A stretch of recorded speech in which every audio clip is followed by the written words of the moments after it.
ഒളിച്ചോടുന്നവർക്കറിയാം അവർ ചെയ്യുന്നത് തെറ്റാണെന്ന്.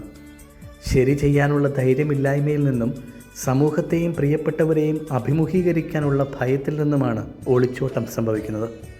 അങ്ങനെ ഒളിച്ചോടിയതാണ് യോന.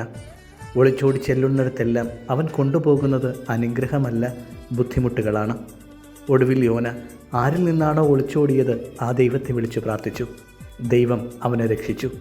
വീഴ്ചകൾ സംഭവിക്കാം, എങ്കിലും ഓർക്കുക, തെറ്റുകൾ ഏറ്റുപറഞ്ഞ് ദൈവഹിതത്തിന് വിട്ടുകൊടുത്താൽ ദൈവം നിന്നെ ഉയർത്തും. കൊലക്കളത്തിലേക്ക് പോകുന്നതിന് മുമ്പ് ഫ്രം യുവർ വാലന്റൈൻ എന്ന് താൻ കാഴ്ച നൽകിയ പെൺകുട്ടിക്ക് വിശുദ്ധ വാലന്റൈൻ ഒരു കത്ത് നൽകി. അതിൽ നിന്നാണത്രേ വാലന്റൈൻസ് ഡേ തുടങ്ങിയത്. ഇത് പ്രണയിക്കുന്നവരുടെ ദിവസമായി ചുരുങ്ങിപ്പോയി.